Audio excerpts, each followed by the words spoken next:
हरे कृष्ण। सप्तदिवसीय श्रीमद् भागवत कथा सत्र में आप सभी भक्तों का हार्दिक स्वागत है। आज तृतीय दिवस है और इस कथा के आयोजन पितृपक्ष के उपलक्ष्य में खेरा गांव के निवासी श्रीमान श्यामलाल शर्मा प्रभु और उनके परिवार की ओर से हो रहा है। तो प्रभु जी को हम लोग धन्यवाद देते हुए आज के जो तृतीय सत्र जो है इसको हम शुरुआत करने जा रहे हैं। तो कल हम लोगों ने चर्चा किया था कि महाराज परीक्षित के विषय में कि वो राजा हो गया और पंच पांडव वानप्रस्थ में यानी संन्यास में चले गए, ऐसे ही समझ लीजिए। महाप्रस्थान लीला बोलते हैं उसको। महाभारत के अनुसार पंच पांडव स्वर्ग में गए, कुछ छोटे मोटे गलती के लिए पाप भोगे, ऐसा वर्णन आता है। जबकि श्रीमद् भागवत के अनुसार ये पंच पांडव और द्रौपदी भगवान के धाम चले गए थे, कोई तकलीफ नहीं हुआ। क्योंकि संसार में जो भगवान का भक्त है, पंच पांडव जैसा भक्त कौन हो सकता है, जिनका भगवान ने खुद सेवा किया है। तो वो नरक में जाएगा ये सुनने में भी अटपटा लगता है, हमारे मन में संशय उत्पन्न होता है। तो इसलिए भागवत अमल पुराण है। भागवत किसी भी प्रकार का संशय पैदा नहीं करता है, बल्कि सारे संशय को दूर कर देता है। तो जो भगवान का निष्कपट भक्ति किया है, पूरा जीवन भर भक्ति किया है, तो वो भला नरक में क्यों जाएगा, उनको तो भगवत धाम ही जाना चाहिए। तो व्यासदेव जी इसको स्पष्टीकरण कर देता है कि वो भगवत धाम ही गए थे। इसके बाद वर्णन आता है कि महाराज परीक्षित जब राजा हुए, वो तो चक्रवर्ती सम्राट था, शशागरा पृथ्वी के राजा, कोई छोटे मोटे राजा नहीं थे। ये जो पुरुवंशीय राजा है, पूरा पृथ्वी के राजा, 7 समुद्र 7 सप्तद्वीप सब कुछ उनके अधीन में है।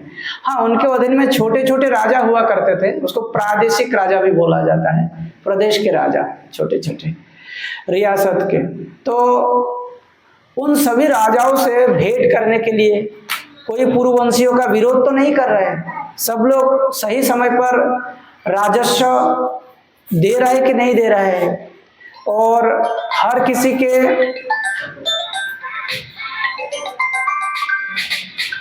काट दो, अब उधर ही बैठिए। हर किसी के साम्राज्य में, छोटे छोटे प्रदेश में ब्राह्मण, क्षत्रिय, वैश्य, शूद्र सब अपने अपने स्वधर्म पालन में रत है कि कुछ गड़बड़ हो रहा है, ये सारे चीज महाराज परीक्षित को देखना था, जांच करना था।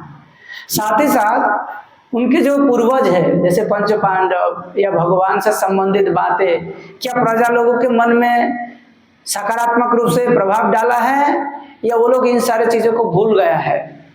तो इन सारे चीजों को परखने के लिए महाराज परीक्षित 4 काला अश्वयुक्त, घोड़े का रंग है काला, तो एक रथ पे आरूढ़ हुए हैं और उस रथ पे ऊपर ऐसा झंडा है जिसमें सिंह का चित्र आंका हुआ है।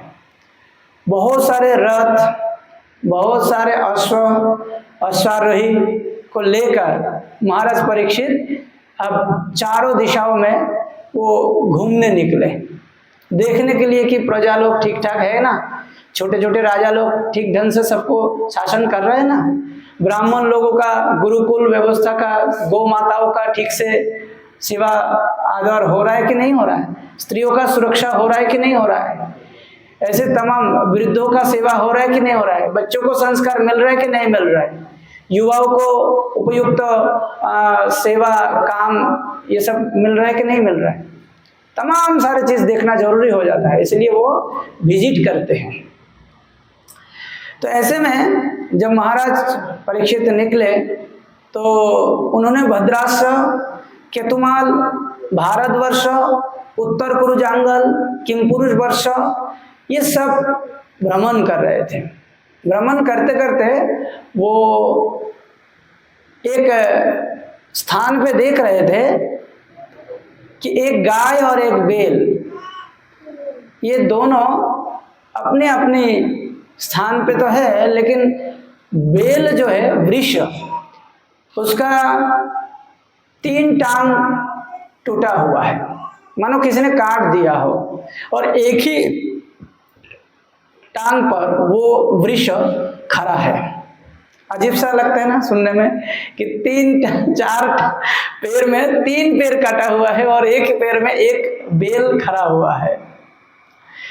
और दूसरी जो गाय थी, वो गाय, वो बेचारी मतलब क्या है, मानो उनको बुरी तरह से पिटाई गई है और इतना उनको भय दिलाया गया कि वो गोबर गोमूत्र से वो जगह एकाकार कर दिया है और वो लेटी हुई है, बहुत ही दुर्बल है, कमजोर है, और वो आसपास के छोटे छोटे घास फूस खाने के लिए प्रयास कर रहे हैं, जबकि वो भूखा और प्यासा भी है। दोनों का यही हाल है, गाय और बैल दोनों के हाल बिल्कुल नाजुक है। और पास में एक शूद्र, स्वभाव से शूद्र है, लेकिन वो वेश धारण किया है क्षत्रिय का, और उसका शरीर का वर्ण है काला, चेहरा एकदम विकृत, देखने में भी अच्छा नहीं लग रहा था, लेकिन फिर भी वो इन गाय और बैलों को पीट रहे हैं, उनको मारने के लिए कोशिश कर रहे हैं जान से, ऐसा स्थिति है। और बीच बीच में वो थोड़ा दूर में जाते हैं, हंसते हैं, थोड़ा सा पायचारी करते रहते हैं, ऐसा मानो ये गाय और बैल इनके कस्टडी में अत्याचार भोग रहे हैं, किसी भी समय जान जा सकता है, इनका जीवन का कोई गारंटी नहीं है। और इस भयंकर दृश्य को जब महाराज परीक्षित ने देखा तो महाराज परीक्षित का मानो होश ही उड़ गया, बहुत ज्यादा गुस्सा आ गया एकदम। अर्थात ये जो शूद्र क्षत्रिय वेश धारण करके इस प्रकार से जघन्य दुष्कर्म कर रहे थे, ये था मूर्तिमान कोली, कोली का मूर्तिमान रूप, कलयुग। जैसे कली शब्द सुध गोस्वामी के मुख से निकला तो सौनकादि ऋषि लोग कहते हैं कि रुकिए रुकिए स्वामी जी, हम लोग ये पूछना चाहते हैं कि ये परीक्षित महाराज के साथ कली का जो अब आमना सामना हो रहे हैं, इसमें से कृष्ण कथा है कि नहीं है, कृष्ण कथा भक्ति का कोई संबंध है कि नहीं है? अगर संबंध है तो बताइए, और अगर संबंध नहीं है तो इस प्रसंग को आप साइड कर दीजिए। कृष्ण कथा जरूरी होना चाहिए इसमें। तो कहते हैं अथवास्य पदाम्बुजो मकरंद लिहम सताम की मन्नत असदालाप आयुष जद असद व्यय। ये कौली संबंधित बात है, ये असद आलाप है, ये सद आलाप नहीं है। ये जैसे आज के तारीख में कहाँ क्या भौतिक उन्नति हो रहा है, कौन आगे बढ़ रहे हैं, किसका क्या हो रहा है, या किसका कहाँ ध्वंस हो रहा है, कौन मर रहा है, ये किसका समाचार है? ये असद समाचार, कोली का समाचार है ये सब, है ना। हजारों चैनल, हजारों न्यूज, हजारों पत्रकार, लाखों पत्रकार इसमें लगे हैं कि कोली का न्यूज कैसे दिखाया जाए ताकि लोगों के दिमाग में कोली बिठा रहे। तो सौनकादि ऋषि लोग 88,000 इंद्रिय संयमी है, बहुत बुद्धिमान है, सब भगवान के भक्त है, विरक्त है। उन लोगों ने ये मांग रखा है कि अगर ये कृष्ण कथा से संबंधित है तो इस चीज को आप आगे बढ़ाइए, नहीं तो इस चीज को हटाकर कुछ और बोलिए। सुध गोस्वामी कहते कि नहीं नहीं, इसमें भी कृष्ण जुड़ा हुआ है, तो फिर बात को आगे बढ़ाइए। तो कहते हैं महाराज परीक्षित कली के इस आचरण से बहुत ही कुपित हो गए और सीधा जाके उस दुष्ट को दंड देने के लिए प्रयास करते हैं और एकदम से कहते हैं कि अरे दुष्ट, तू कौन है? इस निरीह गाय और वृक्ष, इन दोनों को तूने बहुत बुरी तरह से मारा है, क्या समझ के रखा है? क्या इस धरती पर पूर्ववंशी और पांडवों के वंशधर क्या समाप्त हो गया है? आज भी इस धरती पर पंच पांडवों का निशानी है और वो मैं हूं। मैं परीक्षित जब तक जीवित रहूंगा तब तक इस धरती पर तेरा नामो निशान रहने नहीं दूंगा। इस प्रकार से अभी तो इनके ऊपर अत्याचार कर रहे हैं।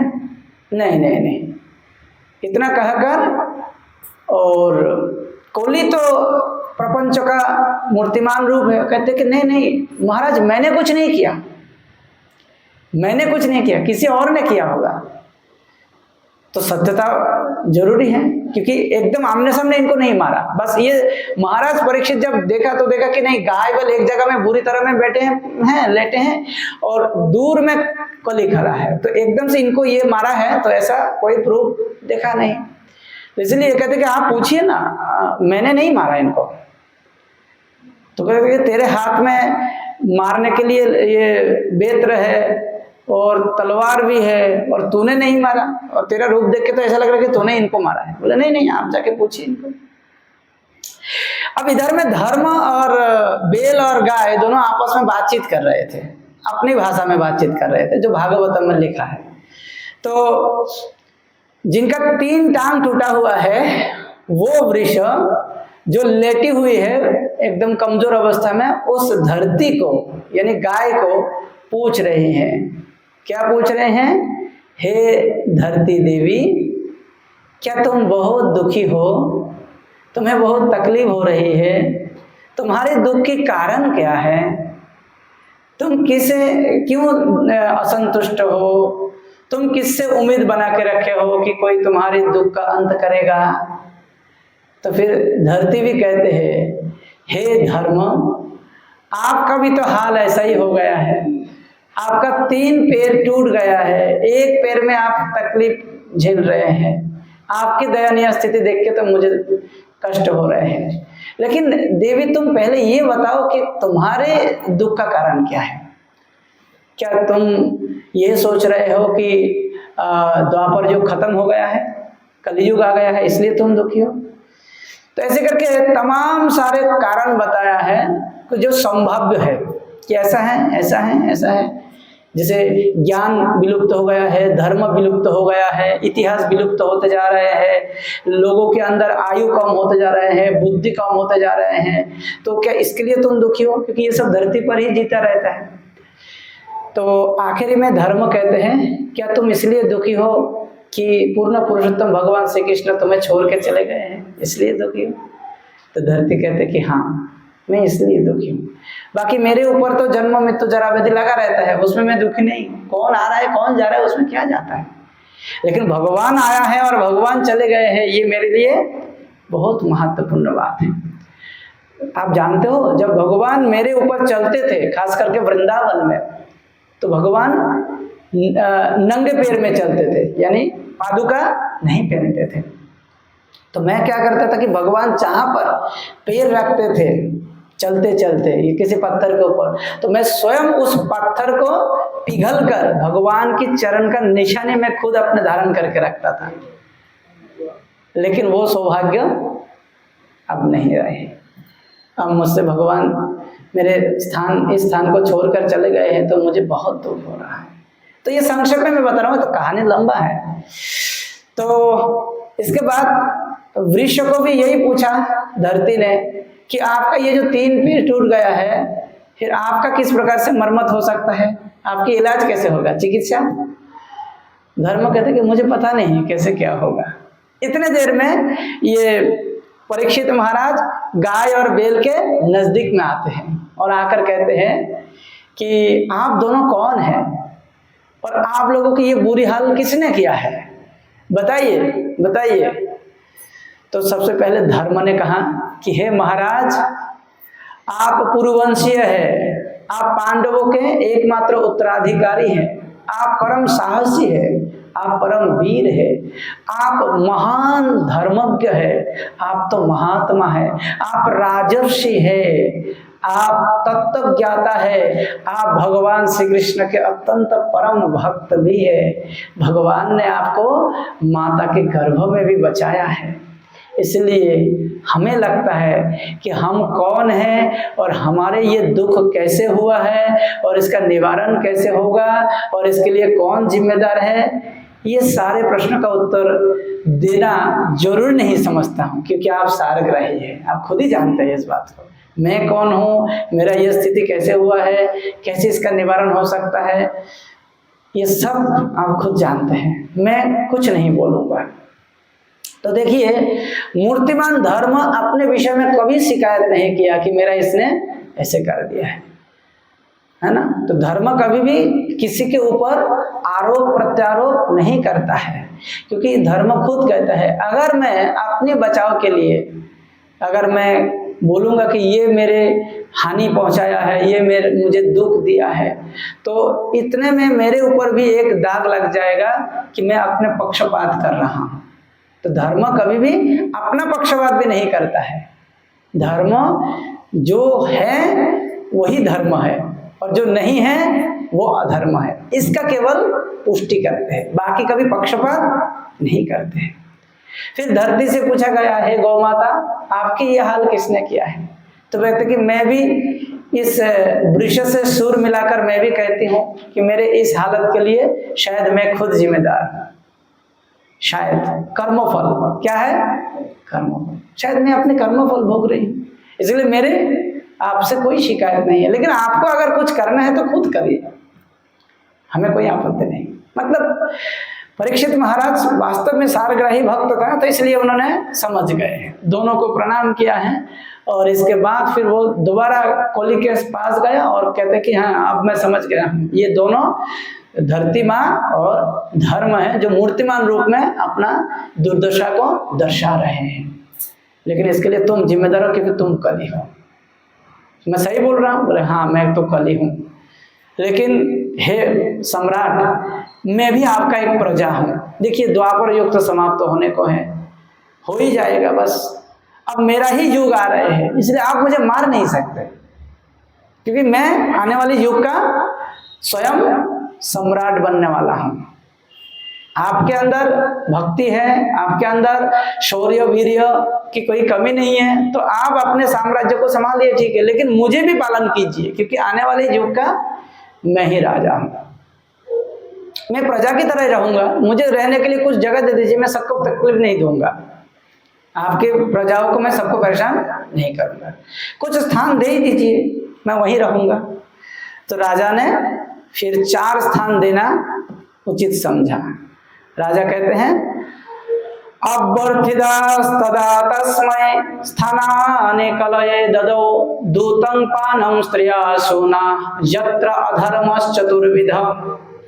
कलियुग द्वारा इस प्रकार याचना किए जाने पर महाराज परीक्षित ने उसे ऐसे स्थानों में रहने की अनुमति दे दी जहां जुआ खेलना, शराब पीना, वेश्यावृत्ति तथा पशु वध होते हो, यानी 4 पाप युक्त स्थान। तो अब इससे समझ सकते हैं कि अंतर्राष्ट्रीय कृष्ण भावनामृत संघ इस्कॉन के अगर कोई दीक्षित भक्त बनना चाहे या कोई जोड़ना चाहे अच्छी तरह से, तो उनको ये सिखाए जाते हैं कि वो इन 4 नियमों को कठोरता से पालन करें, क्योंकि ये समस्त पापों के जड़ है। अब मान लीजिए नेशा, अब नेशा है केवल एक प्रकार की तो है नहीं, हजारों प्रकार की नेशा है। मान लीजिए आमिष आहार या जीव हत्या, तो जीव हत्या एक जीव की हत्या की बात नहीं हो रही, अनगिनत जीवों की हत्या की बात हो रही है कि किसी भी प्रकार के जीव को हत्या मत करो और उनको मत खाओ, उसके मांस मत खाओ, ऐसा। तो इस प्रकार से 4 नियम पालन की जो प्रामाणिकता वो भागवतम के प्रथम स्कंद के ये 17वां अध्याय के 38 नंबर श्लोक में प्रमाण के रूप में आता है कि इस्कॉन में ये नियम क्यों, तो उत्तर यहाँ से देना है आपको। लेकिन इसके बाद कोली कहते हैं, हे महाराज, आपके साम्राज्य में ऐसे बहुत ही कम प्रजा है जो इस पाप कर्मों में लिप्त है, तो इसलिए मुझे एक और अतिरिक्त स्थान दे दीजिए। तो कहते कि हाँ, जहां पे अधिक मात्रा में सोने का लेन देन हो, तो वहां पे भी तुम रह सकते हो। तो सोना का व्यापारी जो होता है वो चॉकलेट के रूप में, बिस्किट के रूप में जो जहां तहां इधर उधर किलो के हिसाब से, क्विंटल के हिसाब से अगर लेन देन कर रहे हैं तो समझना है कि वो भी कोली को ढो रहे हैं, और वो कलयुग के द्वारा वास्तव में बाद में मर भी जाता है या उसके ऊपर अंत हो जाता है। तो इसलिए हमें सोचना चाहिए कि हम परीक्षित महाराज ने जो 5 स्थान दिए हैं उसके ऊपर हमेशा ध्यान रखें। किसी को कहना है कि माता जी लोग आभूषण के रूप में जो सोने का इस्तेमाल करते हैं तो क्या वो भी कलयुग के द्वारा प्रभावित हो जाते हैं? नहीं नहीं, ऐसा नहीं है। प्रश्न वो कहते कि अधिक मात्रा में सोने का लेन देन, ये तो लेन देन थोड़ी, ये तो प्रदर्शन हो रहा है, ये तो श्रृंगार का एक छोटा सा हिस्सा है, तो इसकी बात नहीं हो रही है। तो सोने का जो व्यापारी होता है ना, गोल्ड बिजनेस, उसकी बात हो रही है कि नहीं। इसके बाद ये तो घटना हो गया है, और बेल और पृथ्वी के ऊपर यानी धर्म और पृथ्वी के ऊपर जो एकदम अत्याचार चल रहा था वो रुक गया था, और कोली वहां से चले गए। चले जाने के बाद फिर बात को आगे बढ़ाते हैं। कहते हैं कि महाराज परीक्षित, शौनकादि ऋषि लोग प्रश्न पूछते हैं कि हमने सुना है कि महाराज परीक्षित जो है वो प्रायोपवेशन किया था, तो किसी मुनि का शाप ले लिया था, तो वो मामला क्या है? भागवत तो वहां से चालू हुआ है, तो वो बताइए। तो फिर सुत गोस्वामी बोलना प्रारंभ करते हैं कि एक दिन महाराज परीक्षित शिकार करने के लिए गहरे जंगल में चले जाते हैं, और वहां पे काफी दौड़ भाग करते हैं, लेकिन ज्यादा कुछ शिकार नहीं कर पाते हैं। इतने पर भी उनको भूख प्यास सताने लगे, तो गहरे जंगल के अंदर जहाँ पे एक छोटा सा कुटिया देखा, एक आश्रम था। वो आश्रम वस्तुतः समीक ऋषि का आश्रम था। तो समीक ऋषि गृहस्थ या ऋषि है, उनका एक पुत्र भी था जिसका नाम था श्रृंगी, वो नाबालक है। वो अपने मित्रों के साथ खेलने के लिए किसी नदी के किनारे गए हैं, उधर ही खेल रहे थे। और समीक ऋषि वो बिल्कुल ध्यान में, जो अष्टांग योग होता है उनमें से बिल्कुल 8वां योग यानी समाधि में चले गए। ऐसे में वो राजा आया और कुछ मांगने लगे कि कुछ पानी, कुछ जल दे, पानी या जल, कुछ भोजन हो तो थोड़ा भोजन दे, क्योंकि वो बहुत भूखा प्यासा है। तो ये जो स्थिति उत्पन्न हुआ है, यहाँ तक तो ठीक है, नॉर्मल बात है। लेकिन इसके बाद क्योंकि ये समाधि स्तर में चले गया, तो कोई आया है गया है उसको कुछ भी पता नहीं चल रहा था, क्योंकि वो एकदम मरा व्यक्ति की तरह बैठा हुआ है ध्यान मुद्रा में। और राजा सोच रहा कि बस ये ध्यान कर रहे हैं लेकिन मेरी अवज्ञा कर रहे हैं। तो यहाँ पर भगवान ने इसके ऊपर धीरे धीरे अपना माया का प्रभाव डाल देता है, अंतरंगा शक्ति का प्रभाव, बहिरंगा नहीं, अंतरंगा। बहिरंगा शक्ति के प्रभाव से सब बिगड़ जाता है, अंतरंगा शक्ति से भागवत प्रकट होता है। ध्यान रखना इस बात को। जैसे अर्जुन को भगवान ने विमोहित कर दिया था भगवत गीता में कि ये देखो तुम्हारे खानदान तुम्हारे साथ युद्ध करने के लिए खड़े हैं, तो भीष्म पितामह और द्रोणाचार्य के सामने खड़ा करके ये सब बात कर रहे थे। जबकि जयद्रथ, कर्ण, दुशासन, दुर्योधन के सामने अगर खड़ा करते तो भगवत गीता नहीं आते, लेकिन अर्जुन को विमोहित करना था। तो इसी प्रकार यहाँ पे परीक्षित महाराज भगवान कत्रिक विमोहित हो रहे हैं, और उसने एक ब्राह्मण के ऊपर जो कि समाधि में चले गए हैं उनके ऊपर उन्होंने दुर्व्यवहार किया। क्या कि उनको पहले थोड़ा सा कड़ा करके बोला कि अरे मैं पूरा राज्य के राजा हूँ, चक्रवर्ती सम्राट हूँ, आपके मैं द्वार पे आया हूँ, मुझे अतिथि के रूप में सत्कार कीजिए। आप कुछ भी नहीं कर रहे हैं और आप ध्यान मुद्रा में बैठे हैं। इस प्रकार से राजा कुछ बातचीत कर रहे थे, लेकिन वो समीक ऋषि को कुछ भान ही नहीं हो रहा था, क्योंकि उसका जो आत्मा है वो कहीं और घूम रहा है समाधि में, जोगी है ना, महाजोगी। इसके बाद राजा का गुस्सा और थोड़ा बढ़ गया, भूख प्यास तो मिटा नहीं, ना पानी मिला ना भोजन। तो लौटते समय उसने देखा कि पास में एक सांप पड़े है मरा। तो एक जो धनुष बाण से उस सांप को उठाया और सीधा उल्टा वापस जाके समीक ऋषि के गले में उसको लपेटते हुए फिर वो वहां से चले गए। और जैसे जा रहा था तो काफी रास्ता चले गए, इसके बाद उसके मन में पश्चाताप होना शुरू हो गया। वो सोच रहे हैं कि मैंने एक ब्राह्मण के साथ ऐसा दुर्व्यवहार किया है, ये बिल्कुल अच्छा नहीं हुआ है, किसी क्षत्रियो को ऐसा नहीं करना चाहिए, और मैं तो चक्रवर्ती सम्राट हूँ, और एक राजा जो है पूरा पृथ्वी के लिए पिता के समान होता है, क्योंकि गीता में भगवान कहते हैं मनुष्यों में मैं राजा हूँ, तो राजा को तो ये ऐसा दुर्व्यवहार नहीं करना चाहिए था, लेकिन मैंने कर दिया, तो इसके लिए मुझे प्रायश्चित करना चाहिए। मुझे बहुत दुख भी हो रहा है कि ब्राह्मणों का अपमान हो गया है, और इसके लिए अगर मुझे मृत्युदंड भी हो जाए तो वो ठीक रहेगा। ऐसे सोच सोच के वो जा रहा है। इधर में आश्रम में क्या हो रहा है कि सौमिक ऋषि के गले में सांप लपेटा हुआ है, और ये दृश्य किसी उसके मित्रों ने देखा और श्रृंगी को जाके ये बात कह दिया कि देखो देखो तुम्हारे पिताजी को किस प्रकार से किसी दुष्ट राजा ने आके अपमान करके चले गए। तब श्रृंगी बहुत गुस्सा हो गया, क्या किसी दुष्ट राजा, अविवेकी राजा ने ऐसा काम किया? हाँ। तो कहते कि ठीक है, मैं भी ब्राह्मण कुमार हूँ। उसने उस नदी में जाके वो हाथ में पानी लेकर फिर उसने एकदम बोलना शुरू कर दिया कि जिस दुष्ट राजा ने मेरे पिताजी को इस प्रकार से बेइज्जती किया है, हाँ, वो राजा आज से 7 दिन के अंदर तक्षक द्वारा उसका देहांत हो जाए, उसका शरीर जलाकर उसको भस्म कर दिया जाएगा।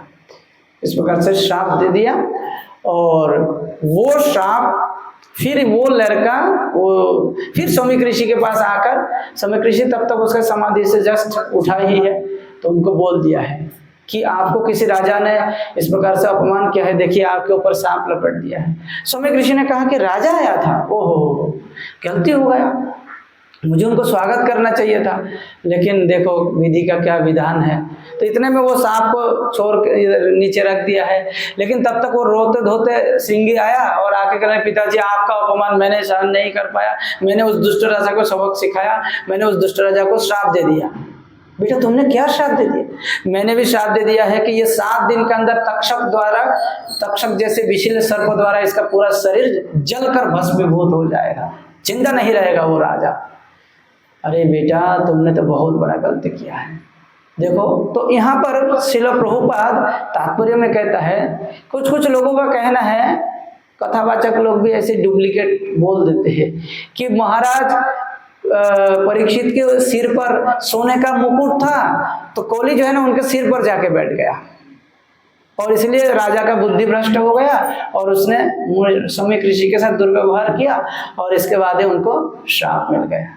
इसका मतलब ये है कि किसी कोली की कृपा से हमको भागवत मिला है, कृष्ण की कृपा से नहीं, कोली की कृपा से। मतलब ये गलत व्याख्या है, बिल्कुल सही नहीं है। अरे जो कोली स्वयं महाराज परीक्षित के सामने थर थर कर कांप रहे थे, क्योंकि परीक्षित के लिए जो भविष्यवाणी किया गया उसमें बताया गया है कि जो अधर्मी और अन्याय करने वाले हैं उसके लिए ये तुम्हारे बालक जमराज के समान दंडदाता होगा, है कि नहीं। तो वो कोली जब परीक्षित के सामने थर थर कर कांप रहे थे, और महाराज परीक्षित बिल्कुल तलवार उठाकर उसको बिल्कुल गर्दन अलग करने वाला था, हाँ, परीक्षित महाराज के खौफ देख के जब कोली खुद डर गया था, वो कोली उसके सिर पर कैसे बैठेगा?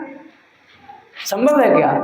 कभी संभव नहीं हो सकता। दूसरा बात है कि भागवत को इस संसार में लाना है तो महाराज परीक्षित निमित्त है।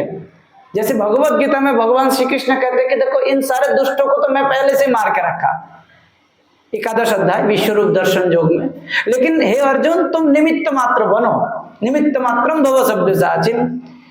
तो भगवान की इच्छा फलप्रसू होगा, तो इसमें कोली मदद करेगा कि परीक्षित मदद करेगा?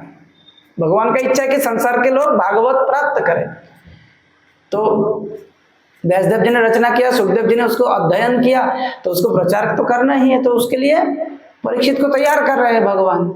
लेकिन कथावाचक लोग कहते कि नहीं नहीं, परीक्षित का बुद्धि भ्रष्ट तो कोली ने किया है। अरे कोली क्यों करेगा? कोली तो खुद डरते हैं परीक्षित से।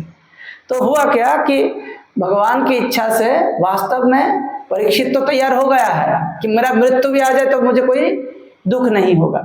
लेकिन वो जो श्रृंगी जो कि ब्राह्मण का लड़का था, उसके पास कुछ ब्रह्म शक्ति तो था, लेकिन उसके दिमाग में कोली भर कर गए, और कोली से प्रभावित होकर उसने ऐसे राजर्षि के ऊपर श्राप दे दिया है। और परिणाम क्या हुआ कि राजा के पास अब केवल 7 दिन बचा है।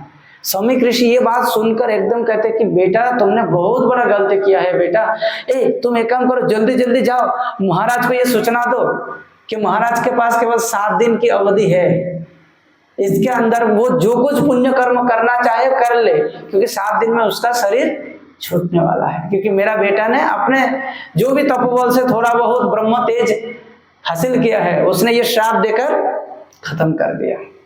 बेटा तुमने बहुत बड़ा अनर्थ किया। ब्राह्मणों को ऐसे बेवजह श्राप देकर अपना तपोबल का हानि नहीं करना चाहिए, ये ठीक नहीं। जैसे हम लोग भजन करते हैं ना, थोड़ा बहुत माला जप कर लेते हैं, थोड़ा बहुत शास्त्र अध्ययन कर लेते हैं, लेकिन किसी के सामने जब व्यवहार करते हैं तो बहुत दुराचरण करते हैं। किसी को एकदम से मतलब कड़ा कड़ा बात बोल देते हैं, किसी को श्राप भी दे देते हैं, या अपने ही भजन का कसम खाकर उनको कुछ ना कुछ बोलते हैं कड़वा बात, वो ठीक नहीं है।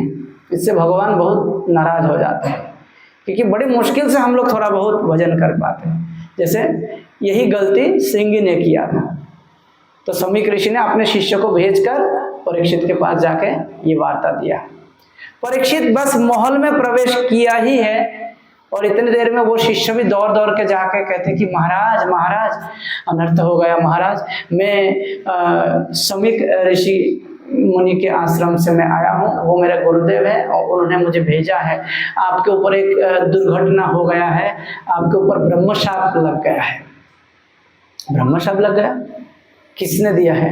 वो सौमिक ऋषि जो हमारे गुरुदेव के जो बेटा है श्रृंगी, उसने आपने जो वो उनके शरीर में मृत सर्प लपेट कर आ गए हैं। तो ये बात सुनकर उनके बेटा को रहा नहीं गया, उसने कुपित होकर आपके ऊपर श्राप दे दिया कि आज के बाद 7 दिन के अंदर ही आपका तक्षक द्वारा आपका शरीर को भस्मीभूत करके जलाकर आपको मतलब देहांत हो जाएगा, आपको मरना पड़ेगा। तो इसलिए हम कहते हैं कि वो गुरुदेव का आदेश है कि आपको जो कुछ सत्कर्म करना है आप उसके आयोजन करिए और ताकि आपका सद्गति हो जाए। और हमारे गुरुदेव अपने बेटा के इस हरकत के लिए खुद माफ़ी मांगा है। तो महाराज परीक्षित इस बात को सुनकर प्रसन्न हो गया, कहते कि हे प्रभु, मैं मन ही मन यही सोच रहा था कि ऐसे दुष्कर्मों के लिए मुझे क्या दंड मिलना चाहिए, यही दंड मेरे लिए एकदम उपयुक्त है, सही है। तुरंत उसने उसी रात को ही अपने 4 बेटाओं में सबसे बड़ा बेटा जन्मेजय को बुलाया और कहा कि हे पुत्र, तुम्हारा राज्याभिषेक कर देता हूँ। सिंहासन पे बिठाया, राज्याभिषेक कर दिया, उसको मुकुट पहना दिया और कहते कि मैं आज से प्रायोपवेशन करूंगा। प्रायोपवेशन व्रत यानी जब तक मृत्यु मेरे पास नहीं आता है, जब तक तक्षक मेरे पास नहीं आएगा, तब तक मैं ना पानी पीऊंगा, ना भोजन करूंगा और ना विश्राम करूंगा, है ना, किसी भी प्रकार के शारीरिक कार्य अब मैं नहीं करने वाला हूं। तो उसने पुत्रों के हाथ में सब कुछ समर्पित करके सीधा गंगा के तट पर गया और एक स्थान पे बैठ गए। और जैसे प्रायोपवेशन व्रत प्रारंभ किया, आसपास में सैन्य घेराव रखा है, तो उस समय ब्रह्मांड के चारों तरफ ये बात फैल गया है कि चक्रवर्ती सम्राट महाराज परीक्षित प्रायोपवेशन कर रहे हैं। क्यों? उनके ऊपर मृत्यु का खतरा है, 7 दिन की अवधि है, किसी भी समय तक्षक आके उनको उनके शरीर को जलाकर राख कर देंगे। ये बात सुनकर सारे मुनि ऋषियों को एकदम आश्चर्यचकित हुआ, कहा कि चलो चलो इस राजा के लिए हमें कुछ करना चाहिए, चलिए चलिए। तो उस परीक्षित के प्रायोपवेशन सभा में बहुत सारे अलग अलग ब्रह्मांडों से भी, इस ब्रह्मांड के भी बड़े बड़े महात्मा मुनि ऋषि जो महातपस्वी, परम ज्ञानी, परम संयमी, वो सब आने लगे। अत्रि, वशिष्ठ, च्यवन, शरद्वान, अरिष्टनेमि, भृगु, अंगिरा, पराशर, विश्वामित्र, परशुराम, उतत्थ, इंद्रप्रमथ, इद्मवाहु, मेधातिथि, देवल, आष्टिसेन, भरद्वाज, गौतम, पिपलाद, मैत्रेय, और्व, कवश, कुंभजोनि, द्वैपायन, नारद, ये सारे के सारे महात्मा सब परीक्षित महाराज के सामने आके उपस्थित हो गए। देखिए राजा का कितना बड़ा समर्थन मिला है, सारे बड़े बड़े ब्राह्मण उनके साथ हैं। तो उस समय महाराज परीक्षित कुछ ब्राह्मणों को पूछने लगे, इस समय मुझे क्या करना चाहिए, आप लोग मुझे बताइए।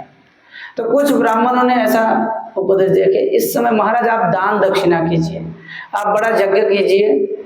कोई कहते कि नहीं, आप जो है कुछ उपवास करिए, आप मंत्र जपिए, ऐसा कुछ गायत्री मंत्र जपिए, कुछ अलग अलग ऐसे ही बोलना शुरू कर दिया। लेकिन वो सुन रहा था, लेकिन कुछ निर्णय नहीं ले पा रहा था कि करना क्या है। तो ऐसे समय में पता नहीं कहां से घूमते घूमते कृष्ण द्वैपायन व्यासदेव जी के महान सुपुत्र, जो कि 16 वर्ष तक अपने माता के गर्भ में रहकर भगवान द्वारा, भगवान के बहिरंगा शक्ति से बिल्कुल मुक्त होकर उन्मुक्त विचरण कर रहे थे। और एक समय महामुनि व्यासदेव जी ने उनको श्रीमद् भागवतम का ज्ञान भी दिया है, अच्छी तरह से पढ़ाया है। वो परम विद्वान, वो भगवान के शुद्ध भक्त महामुनि सुखदेव गोस्वामी निर्वस्त्र अवस्था में, मतलब पैर में भी चरण पादुका भी नहीं है और पूरे शरीर में कोई वस्त्र ही नहीं है, वो यहाँ पर धीरे धीरे अब आगे बढ़ रहे थे। जब शहर से गुजर रहे थे तो बहुत सारे छोटे छोटे बच्चा और उसको पागल समझकर उनके ऊपर पत्थर भी फेंक रहे थे, उनके साथ मस्ती करने का प्रयास कर रहे थे। और चूंकि वो निर्वस्त्र होके वैसे ही घूम रहे थे, 16-17 साल का, तो बहुत सारे स्त्रियां उनको देख के लज्जित भी हो रहे थे और कुछ लोग मतलब हास परिहास भी कर रहे थे। लेकिन जैसे जैसे सुखदेव गोस्वामी अनासक्त होकर उस सभा की तरफ जाने लगे तो ये सारे के सारे छोटे बच्चे लोग, ये लोग सब अपने अपने घर चले गए, इनका पीछा नहीं किया। लगा कि अरे बाप रे, ये ब्राह्मणों की सभा में जा रहे हैं, इनको छोड़ो। इसके बाद सुखदेव गोस्वामी मुस्कुराते हुए वहां पे उपस्थित हुए हैं। सुखदेव गोस्वामी के शरीर का वर्ण है श्याम वर्ण, जैसे भगवान कृष्ण का वर्ण है, सेम टू सेम। उनकी जो आंखें, उनके जो बाल एकदम सर्वाकर्षक है। उनके शरीर में केवल एक जनेऊ है बस, और कुछ भी नहीं है। और घुंघराले बाल इतना बड़ा है, हमेशा मुस्कुराता है, बिल्कुल गोल गाल चेहरा है, और पूरा जो शरीर जो है ना एकदम सुगठित है। और जो भी सुखदेव गोस्वामी को एक बार देखते हैं तो उसको देहात्म बुद्धि खत्म हो जाता है, वो उसके सामने स्वाभाविक रूप में झुक जाते थे। और वो किसी भी गृहस्थों के घर में अगर जाते थे तो केवल एक गोदोहन काल तक ही ठहरते थे, इसके बाद वो अपने आप निकल जाते थे। कभी किसी से फालतू बातें नहीं करते थे, अधिकतर समय तो मौन ही रहते थे। विषयी लोगों से या किसी दूसरे मतलब से घूमने वाले लोगों से कभी भी बातचीत नहीं करते थे। ऐसे महान भगवान के भक्त सुखदेव गोस्वामी जब उस सभा में आए हैं तो जाने अनजाने में केवल 2 व्यक्ति छोड़ के बाकी सब के सब खड़ा होकर उनको अभिवादन करते हैं। कौन? व्यासदेव जी और नारद जी छोड़कर बाकी सब के सब खड़े हो गए। और उस समय परीक्षित महाराज को ऐसा लगा कि मानो बहुत सारे ताराओं के बीच में पूर्ण चंद्रमा उदय हो गया। अब तारा रात के अंधेरे को दूर नहीं कर पाते, लेकिन चंद्रमा उदित हो जाता है तो उस समय पूरा आसमान प्रकाशित दिखाई देता है। इसी प्रकार सुखदेव गोस्वामी की उपस्थिति सभी मुनि ऋषियों के बीच में ऐसे जान पड़ता है। महाराज परीक्षित उनको स्वागत किया, उनको ऊंचा आसन में बिठाया, उनका चरण प्रकालन किया, उनको आरती किया, और इसके बाद विनम्र होकर उनको साष्टांग दंडवत प्रणाम किया। फिर उनसे पूछने लगे, 3 प्रश्न पूछे हैं, 3 प्रश्न। कहते हैं, हे मुनिवर, आप ये बताइए कि कोई भी जीवात्मा जब मनुष्य शरीर प्राप्त करते हैं तो उन्हें क्या करना चाहिए और उन्हें क्या नहीं करना चाहिए। तीसरा प्रश्न, खास करके जो मरणासन्न है उनको क्या करना चाहिए। कितना प्रश्न? 3 प्रश्न। सुखदेव गोस्वामी ये 3 प्रश्न सुनकर बहुत ही प्रसन्न हो गया। फर्स्ट कैंटो समाप्त। इतना प्रसन्न हो गया कि सुखदेव गोस्वामी बिना मंगलाचरण के अपना प्रवचन शुरू कर ही दिया। कभी कभी होता है ना कि श्रोता या जिज्ञासु ऐसा प्रश्न पूछते हैं कि वक्ता के मन में आनंद झलकता है, तो वो मंगलाचरण किए बिना सीधा कहने लगे, तस्मात् भारत सर्वात्मा भगवान ईश्वर हरि। हे भारत, महाराज भरत के वंश में उत्पन्न महाराज परीक्षित, ये सर्वात्मा हरि की पूजा करना, उनकी लीला की श्रवण करना, कीर्तन करना, यही जीवन का एकमात्र लक्ष्य है। एक वाक्य में उसका उत्तर दे दिया। लेकिन साथ ही साथ बोलने लगे कि हे राजन, संसार के लोग जितना आसानी से मैं बोल दिया कि हरि का भजन ही एकमात्र लक्ष्य है, इतना आसानी से वो लोग भजन करते नहीं है। वो लोग क्या करते हैं, दिन में कठोर परिश्रम करते हुए अपना समय बिताते हैं, और रात में या तो वो गहरे नींद में जाते हैं या तो वो संभोग में अपना समय बिताते हैं।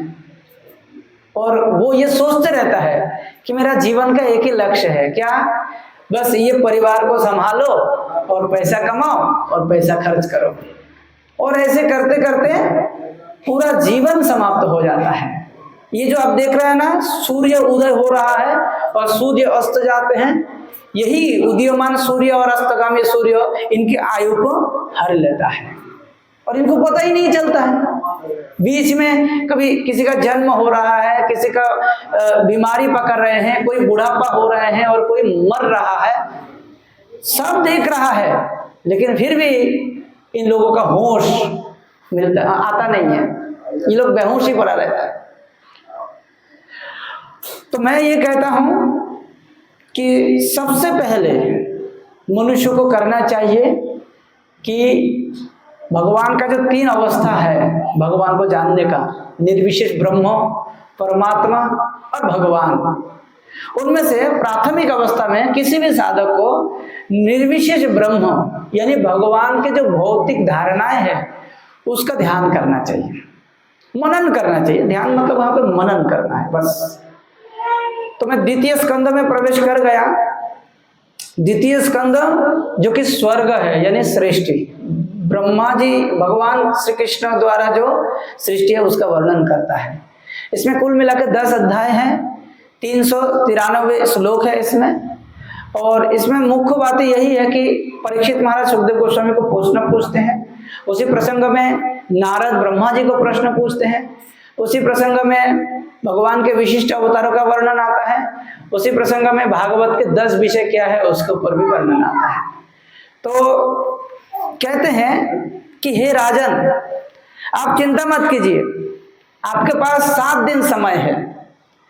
तो आप सोच रहे कि क्या करना चाहिए, तो मैं तो कहूंगा कि एक ही काम करना चाहिए कि बस भगवान के बारे आप सुनिए, क्योंकि आपके पास समय ज्यादा नहीं है। 7 दिन के समय बहुत लंबा होता है।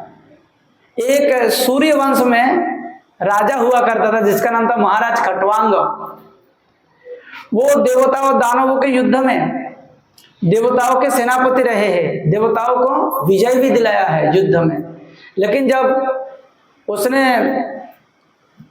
देवताओं को पूछा कि मेरे आयु कितना बचा है, तो ये देवताओं ने बोला कि हे महाराज, मनुष्य लोक के हिसाब से यानी पृथ्वी लोक के हिसाब से आपके पास केवल 1 मुहूर्त बचा है आयु। 1 मुहूर्त मतलब मान के चलिए 48 मिनट जैसा थोड़ा सा समय बचा है, 2.5 घड़ी 48 मिनट। तो कहते हैं कि इतना ही बचा है, तो इतने में क्या कर सकते हैं। तो उसने वहीं स्वर्ग में जो वहां पे बैठे बैठे जो है ना अपना शस्त्र त्याग दिया, सेनापति पद से इस्तीफा दे दिया और राजा पद से भी इस्तीफा दे दिया, और एकदम से ध्यान मुद्रा में आंखें बंद करके भगवान का ध्यान प्रारंभ कर दिया। जब तक उसका शरीर नहीं छूटा था तब तक वो ध्यान मुद्रा में ही रहे, और ध्यान करते करते वो भगवान के धाम चले गए। तो महाराज खटवांग अगर 2.5 घड़ी में अपना मुक्ति का मार्ग प्रशस्त कर सकते हैं तो आपके पास तो 7 दिन समय है। आप बिल्कुल निश्चिंत रहिए, आपको मैं भगवान के पास पहुंचा कर ही रहूंगा, यानी गारंटी। तो ऐसे में फिर कहते हैं कि महाराज सबसे पहले भगवान की जो प्राकृत स्वरूप है, यानी इस संसार में दिखाई दे रहे हैं, इनको मतलब इनका ज्ञान होना बहुत जरूरी है। जैसे उदाहरण के तौर पर मैं पूरा लंबा नहीं बता रहा हूं कि जैसे आसमान जो है भगवान के कान है, सूर्य और चंद्रमा भगवान का आंखें है, वृक्ष जो है भगवान का रोम है, और जो पहाड़ है वो भगवान का भुजा है, क्या बोलते उसको, बाहु, ऐसे ऊंचा स्थान है। नदी जो है भगवान के नाड़ियां है, जो हमारे अंदर शिरा धमनी चलते हैं ना, तो ये नदी जितने देखते हैं ये सब भगवान के नाड़ियां है। समझ में आ रहा है ना, ये क्लियर। और ये जो मिट्टी है ये भगवान का शरीर का मांस है, ऐसे समझो। और ये जो समुद्र है ना, समुद्र जो है वो भगवान के शरीर का जल भाग है। ऐसे करके वो एक प्राकृत वर्णन कहते हैं कि जो व्यक्ति भगवान के विषय में कुछ समझते नहीं है तो वो प्रकृति को ही भगवान का स्वरूप मानकर उसका ध्यान कर सकते हैं, ये प्राकृत धारणा। इसके बाद आता है कि अगर मान लीजिए वो योग साधना करने में थोड़ा सा दक्ष है तो उसको चाहिए कि वो परमात्मा का ध्यान करे। परमात्मा का ध्यान कैसे करे कि बिल्कुल नीचे से सबसे पहले भगवान के चरण में भी नाखून का ध्यान करे, फिर चरण का ध्यान करे, चरण के जो नीचे का जो तलवा है उसका भी ध्यान करे, फिर धीरे धीरे भगवान के घुटना का ध्यान करे, जांग का ध्यान करे, फिर भगवान का कोमर का ध्यान करे, नाभि का ध्यान करे, वक्षस्थल का ध्यान, उदर का ध्यान करे, वक्षस्थल का ध्यान करे, वक्षस्थल में श्रीवत्स चिन्ह है, कौस्तुभ मुनि है, वो सब चीज ध्यान करे। भगवान के शरीर में जो पीताम्बर है उसके ध्यान करे, भगवान के पैर में जो नुपुर है उसका भी ध्यान करे, भगवान के फिर बाहु का ध्यान करे, बाहु में जो आभूषण है उसकी ध्यान करे, हाथ में ध्यान करे, हस्त कमल, पद्मनाभ, इन सारी चीजों का ध्यान करे, ग्रीवा का ध्यान करे, भगवान के कान का ध्यान करे, मकराकृत कुंडल कान में लटक रहा है उसके ध्यान करे, घुंघराले बाल का ध्यान करे, फिर भगवान के मुस्कुराता हुआ जो हंसमुख चेहरा है उसके ध्यान करे, भगवान के दोनों आंखों का ध्यान करे, कपाल का ध्यान करे, भुरु का ध्यान करे, सुगर नासिका का ध्यान करे, भगवान के जो दंत पंक्ति है, भगवान का जो ओष्ठ अधर है उसका ध्यान करे, भगवान के मुस्कुराता हुआ जो फेस मुख है उसका ध्यान करे, और फिर भगवान के मुकुट का ध्यान करे। ऐसे करके भगवान के चारों हाथों में जो अलग अलग प्रकार के शंख चक्र गदा पद्म है उसका ध्यान करे। ये पूरा जोगी लोग ऐसे ध्यान करता है, नीचे से ऊपर ध्यान करता है। इसे ध्यान करने से क्या है, शरीर के सभी प्रकार से पाप विनष्ट हो जाता है और शरीर मतलब मन बुद्धि ये सारे चीज जो है ना परमात्मा में समाहित होता है, एकाग्र हो जाता है। तो ये सब करना चाहिए। इसके बाद फिर वर्णन आता है कि जो लोग ध्यान नहीं कर पाते हैं, जिनकी कामना वासना बहुत ज्यादा है, वो क्या करता है, वो भगवान को छोड़ देता है। भगवान को छोड़कर अपनी कामना वासनाओं की पूर्ति के लिए अलग अलग प्रकार के देव देवताओं के शरण में चले जाते हैं। तो किसकी पूजा करने से क्या फल मिलता है, इसका भी एक बहुत लंबा लिस्ट तैयार करते हैं। और आखिरी में सुखदेव गोस्वामी कहते कि देखो बच्चों को इनको ये बदमाशी ना करे, ये भी मजा ले रहे हैं, देख लो। भेरू प्रभु अभी समझ में आया, इनका दिमाग का ढक्कन बाद में खोलता है। एक गणेश का को काल से मत लाना इस टाइम पे, ये भागवत कथा में दिक्कत कर रहा है। ऐसे खड़ा रहो। तो इस प्रकार से कहते हैं कि वो लोग देवता की पूजा में रत होता है क्योंकि कामना वासना बहुत अधिक होता है। गीता में भी भगवान ये बात कहते हैं कि जब हमारी बुद्धि भौतिक कामना वासनाओं के कारण मारी जाती है तो हम दूसरे के देवताओं के पास चले जाते हैं। जैसे मान लीजिए उदाहरण देता हूँ, किसी लड़का जो कि 15-16 साल का है, उसको अगर चॉकलेट खाना है, बिस्किट खाना है, किसी भोजन करना है तो मम्मी पापा से मांग सकता है। लेकिन उसको बीड़ी खाने का इच्छा हो तो मम्मी पापा के पास जाएगा तो थप्पड़ खाएगा, बीड़ी तो नहीं ले पाएगा, है ना। लेकिन वही बच्चा जब पड़ोसी किसी अंकल के पास चले जाते हैं जो बीड़ी खाने में उस्ताद है, उनके पास अंकल बीड़ी है तो दे देगा तो इसी प्रकार देवता लोग भी भगवान के सकाम भक्त है, तो उनसे कामना वासना कुछ अगर जाके आप जिक्र करेंगे तो वो दे देता है। तो कि लेकिन सुखदेव गोस्वामी कहते हैं कि अगर किसी का कोई कामना ही नहीं है तो वो किसकी पूजा करे, तो कहते हैं कि उसको भगवान श्री कृष्ण की पूजा करनी चाहिए। अकाम सर्व कामो वा मोक्ष काम उदारधे तीव्रेन भक्ति जोगेन जजेत पुरुषं परम। अकामी हो, निष्कामी हो, मोक्षकामी हो, आपको मुक्ति चाहिए, आपको कोई कामना नहीं है, आपको कामना है, ठीक है, कैसा भी हो, लेकिन आप परम पुरुष भगवान की पूजा कीजिए, वो आपके लिए सर्वश्रेष्ठ उपाय है। तो अकामी होकर भजन किया तब भी परिणाम मिला है, सकामी होकर भजन किया है तब भी परिणाम मिला है, और मुक्ति के लिए भगवान के भजन किया है तब भी परिणाम मिलता है। भगवान किसी को भी नाराज नहीं करता। इसके बाद सुखदेव गोस्वामी को याद आया, अरे यार मैं तो मंगलाचरण ही नहीं किया। 3 अध्याय चला गया, 4थे अध्याय के शुरू में सुखदेव गोस्वामी मंगलाचरण करते हैं, फिर वो भगवान के तरह तरह की स्तुति करते हैं। और इसके बाद फिर परीक्षित महाराज सुखदेव गोस्वामी से पूछते हैं कि हे प्रभु, ये भगवान की द्वारा जो भौतिक सृष्टि है ये कैसे संभव हो पाया है, क्योंकि हम लोग तो इसी का हिस्सा है, तो हम तो आध्यात्मिक सृष्टि का हिस्सा नहीं है, भौतिक सृष्टि का हिस्सा है। तो हमें थोड़ा सा इस विषय में बताइए कि क्या भगवान ने ये सब सृष्टि किया है, क्या ब्रह्मा जी ने सृष्टि किया है, कि क्या है सृष्टि तत्व के बारे में थोड़ा बताइए।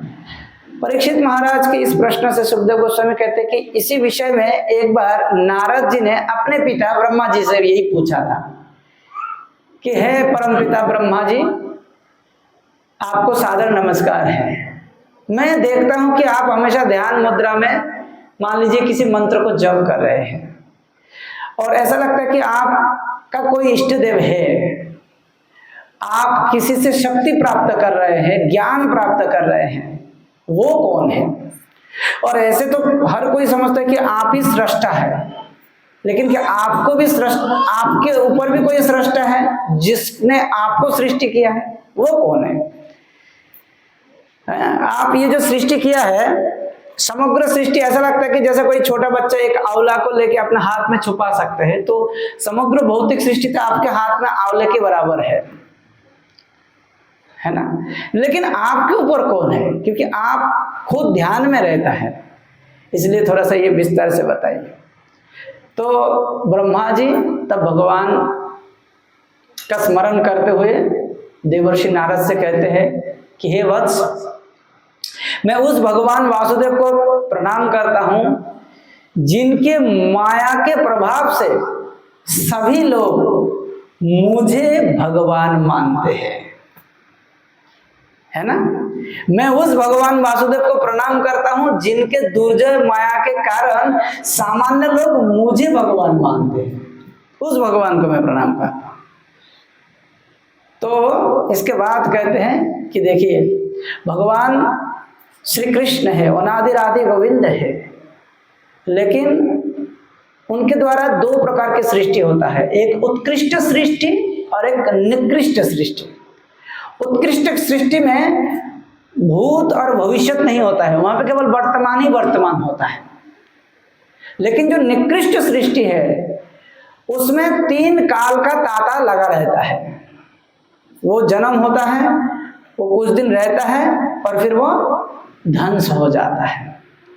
तो ये कार्य करने के लिए भगवान ने महत्त्व का सृष्टि किया है।